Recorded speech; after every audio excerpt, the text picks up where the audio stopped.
Now I want to get to the importance of why we are here. Why did Lee and I choose to come, other than it's a most amazing area? In 2012, Kryon started to give us further information on a subject called nodes and nulls. This is where we discovered that when Gaia was prepared for humanity and divinity was given to the divine human beings, our ancestors, the Pleiadians, set up time capsules on the earth. In case we made it to a certain vibration, the time capsules would release information and multidimensional energy to us to fast track our planet into ascension status. These 12 major time capsules are represented by a matched pair of node and null. There are 12 of them on the planet, and they're places that the Pleiadian ancestors chose. Most of them are high up in the mountains, but some are in deserts. Aoraki is one of the 12 major nodes on the planet. At this point, we don't know the matching null to it, and it may or may not be revealed today. It's all in accordance to the timing of what Kryon gives us. So these nodes and nulls are broadcasting information to the consciousness grids of the planet, and with free choice, humanity is able to access that information. There is so much excitement in the galaxy for what we as humanity has done on this planet to even get to this point. So much celebration that these nodes and nulls are now online and transmitting. I want you to take a moment to celebrate your part in all of this, your part for being here, and your part for making all of us coming together possible so that we can honour the mountain, we can honour our ancestors, we can honour Gaia. So thanks again for being here. So I'd like to invite Jessie, who represents the Nai Tahu from the area. Ai tēnā roho ke tātou, kararuhi mana ki taka ha tātou matua tīpuna, kararu ana hoki nei tāta whai te ataka hoe nei mau ka tū taitai a ke malokai a tātou. A really warm welcome to everyone. For those of you who have never been here before, welcome to Aurak. The other Māori people have wharenui that they gather in. You would have seen the carved houses that look like triangles with pillars, and you go in and you sleep with all of your uncles and aunties and relations. Well, for us, this is our marae. These are the places where we gather in outdoor valleys, and this is the learning quarters for us. These have been these valleys and these mountains have been the places where we go for sacred and esoteric teachings for thousands and thousands and thousands and thousands of years. Before we kick off into what we're going to do today, I just want to share with you the way that our people have related to Auraki. Our story about Auraki is a creation story, and Auraki is a celestial being. In our story, Auraki and a few of his brothers come down to the planet at a time when the planet was covered with water and there was no land. And they were looking for land because land was the new wife of their father, Raki Nuitaraki, whose chest holds the magnetic grid of the earth. And they searched and they searched and they searched for land, and they could not find her. And when it came time for them to take their waka back up into outer space, according to our stories, the energies of the earth were so irregular for them that they were stuck here. And this large landmass, the South Island, is known traditionally as Te Waka Aurak, or Auraki's intergalactic canoe. So it's quite a wonderful little story. I thought, given the history of some of the people here, it might be somewhat interesting. So when I said welcome to Aurak, even for those people of you who have been here many, many, many times, you have not seen the mountain like it is today. There is something very, very special that has taken place to Aurak, our ancestor, over the past 10, 20 years. Our family has a long-standing tradition with this mountain. My father climbs it every year, and the last year he climbed it was his 75th birthday. My mother has visited this place 30, 40 times. My brothers, 30, 40 times. Do you know how many times I've been here? None. I have never, ever, ever gotten out of the car and walked with my family to the mountain because I have been waiting.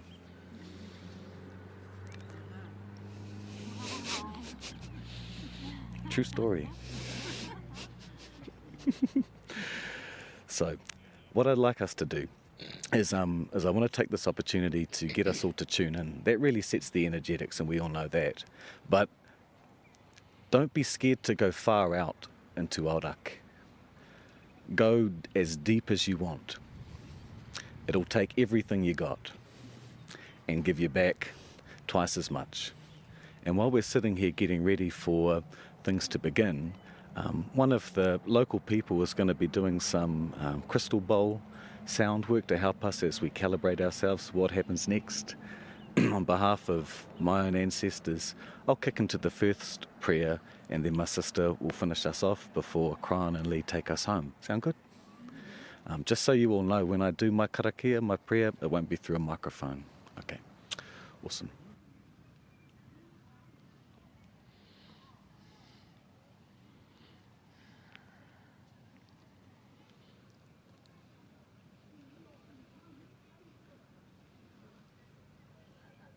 Greetings, dear ones. I'm Kryon of Magnetic Service. I ask the ancestors for permission in this sacred place to give a truth that has not been revealed, to honor what has happened here and all the energy here. I ask them for the civilization that is here on this planet, which has passed the marker of 2012. I ask them for appropriateness in all things, and I honor them greatly for their answer. More than a resounding yes, there is a celebration. The celebration is thousands of years old. For those listening now who are not here, again we say you would have no concept, truly, of the energy which is present here, which is of tremendous honor, beauty, benevolence, and compassion. We sit at the base of a very important mountain. It is called Mount Cook in New Zealand. Aoraki is the name from those indigenous here who know it well. And it stands for many things. It is a node of the Pleiadian. Now let us back up and let us discuss things that are practical. There are several things I want to discuss this day. Number one, you sit in a wetland. It always rains here. And the sun is shining and there is no rain. The mountain is almost always obscured by clouds. It peeks through now to say hello, almost as though it knew, dear ones, that you were coming. Is it beyond that which you would consider that Gaia is so connected with you that it literally has cleared itself, washed itself, beautified itself for you? so that you could sit on the grass today and not in the rain, so you could feel the warmth of the sun and listen to this beautiful message, a message that has been given permission by the ancestors to give to you. I have several things that I would like to discuss, and one of them may be controversial to you. In fact, emotionally, for some, it may hurt your emotion. And it is not meant to, believe me. I would like to clear something up, especially in this energy. Something that needs to be said. And it has to do with those of you who would come here, either now or in the future, with beautiful intent and open a portal. And if that is you, and if it is today, or if it was in the past or in the future, I would like to give you information. Dear ones, you're not opening a portal. You're doing something extremely different in this new energy, and I wish to try my best to explain what it is, so much grander than what you think. I'm going to start by the part that might hurt your feelings, dear light worker, but this needs to be said, and it may, in the explanation, it may very well clear up and have an awareness that you hadn't thought of before. Thousands of years, the indigenous have been coming here. Thousands. And they have felt this beautiful energy that you have here. They know of this place. They know what is here. They know what it represents here. They feel the node that is here. Perhaps they did not understand what it was in the beginning any more than you do now. But they felt the energy and the sacredness. They even named it after a sacred one.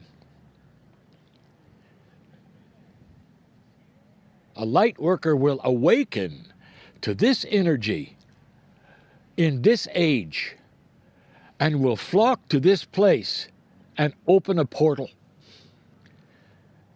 as though it had never been recognized, as though it had never been opened. If you want to know one of the things that the indigenous does not understand about you, it is why you would go to such a beautiful sacred place and think you could open it as though it had never been opened. Did you think of that? And when you open a portal, what happens to you when you leave? Does it slam shut? Does somebody else come along and reopen it? Or is there another one? How many portals are there? 10,000, 15,000, 20? Is it possible that what you're doing has a very old concept and name? And that's what I want to tell you about. This portal has been open since the Pleiadians put this mountain here and put that which is the node here. 50,000 or more years. This portal sings to those who come here. The thought of maybe opening it is a little late.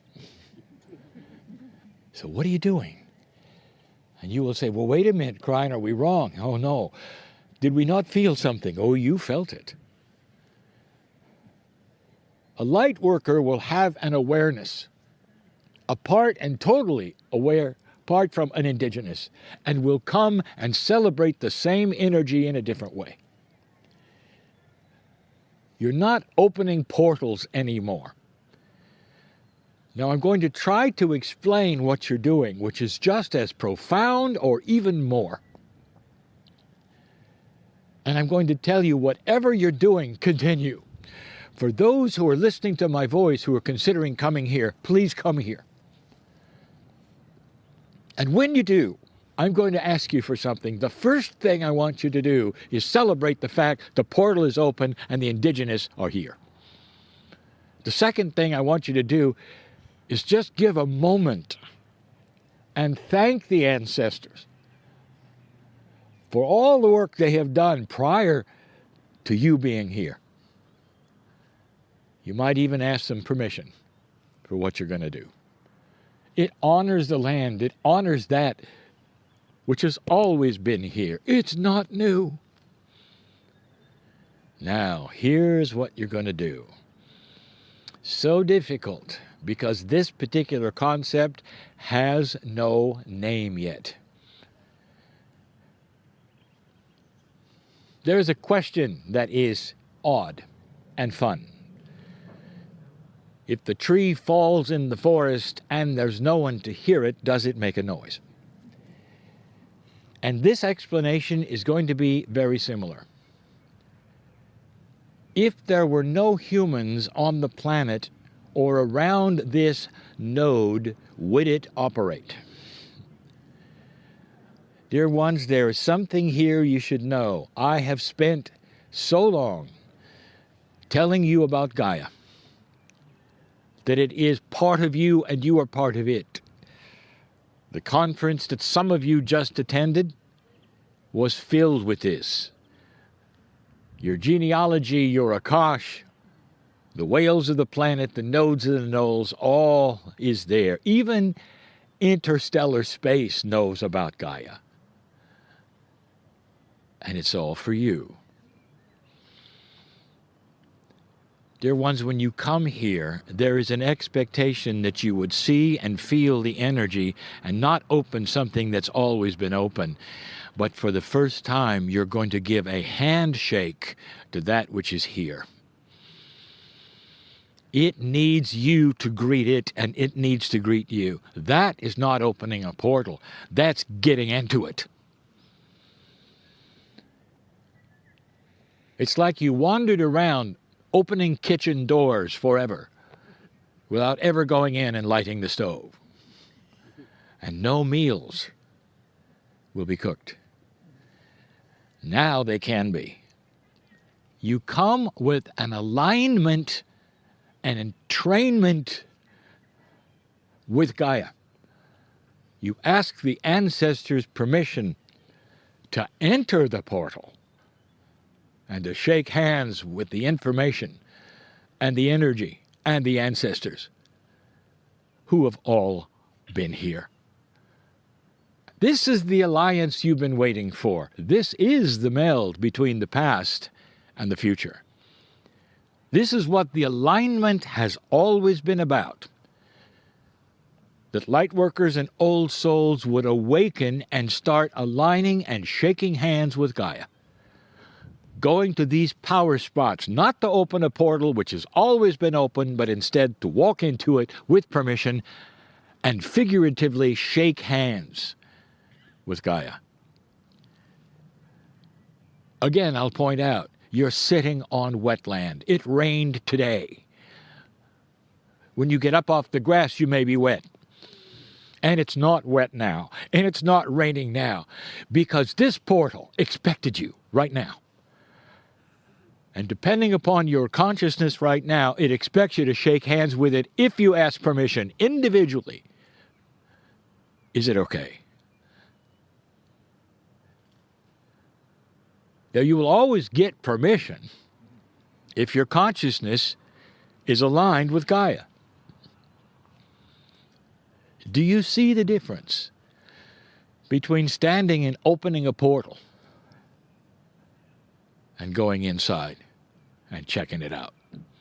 It is a metaphor. Do not leave this place thinking you have to come back with a shovel. It is a metaphor.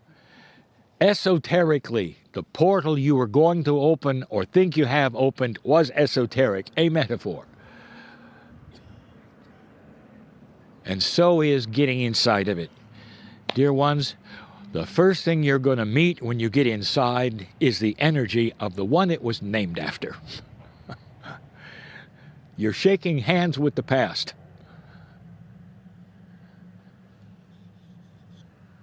Turn the page.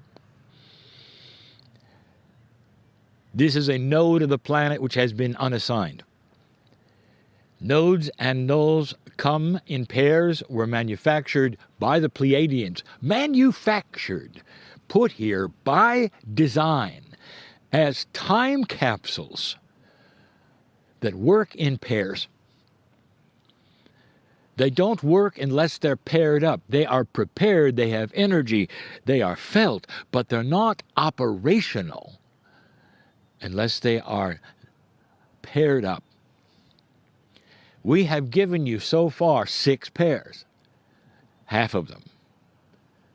And we're about to give you another one, number 7. In this sacred place with Gaia watching, with the weather cooperating, almost like the mountain had its hand out and said, welcome. It's time you knew who we were paired with. The pairing of the nodes and the nulls do not make logical sense. They are not linear. Sometimes both are in one hemisphere, sometimes one is in one and one is another. There is a system here, a symmetry, and not only that, a multidimensional plan, how they operate, where they were put, and how strong they will be. All related to human beings and their consciousness and what they do on the planet. 6 have been given to you as the pairs. I give you now the matching null. It is not in this hemisphere.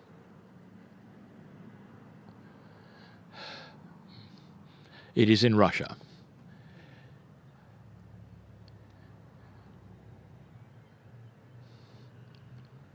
The mountains that have a name, the Russians call, that you call, that is very, very different, and neither one of them are correct. The Ural Mountains is a mountain chain, and for the first time you're going to see the operation of nodes and nulls that are apart from what you thought were linear. For it's not a mountain you can look at and say, well, there it is. It's a region. In fact, it is so large it almost separates one continent from another. Here is the first null that is not necessarily a pinpoint like you have had up to this point. It gets more complex now. And in the announcement of this partner, they begin to work. And you might say, well, how soon? Can you feel it yet? It was working before you got here, because what you might call the time fractal of the announcement, it was known, the potential was sensed, it was started even before I opened my mouth through my partner. It is why the sun is shining, dear ones. It's a red letter day, dear ones. Because now this starts to operate as it should, pouring upon the planet a time capsule that opens at the right time and starts to pour into this planet the fast-track energy you need for the grids. The crystalline grid, the Gaia grid, the magnetic grid, all are involved. We have given you some information before. It is so esoteric, it is not understood. And so I just want you to know it works. It is operational right now. I challenge you to feel it. It speaks to you. In the serenity of the moment without the rain, with the songs of the birds with very little wind, the sun beats upon you right now. It is so unusual. Even in this pasture where you are, with all of the grass here and the beauty around you, this is unusual. On purpose. So you will know that this is true and accurate, and there is validity even in a message like this, which might be very strange to your ears.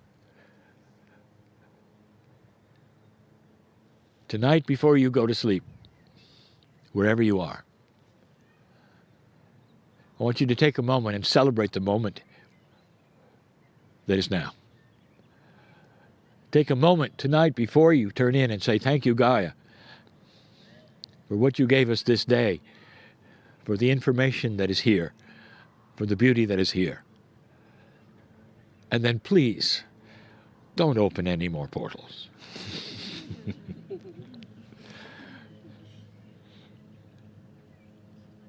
The ancestors say thank you for this message, and they acknowledge what they've always known is here.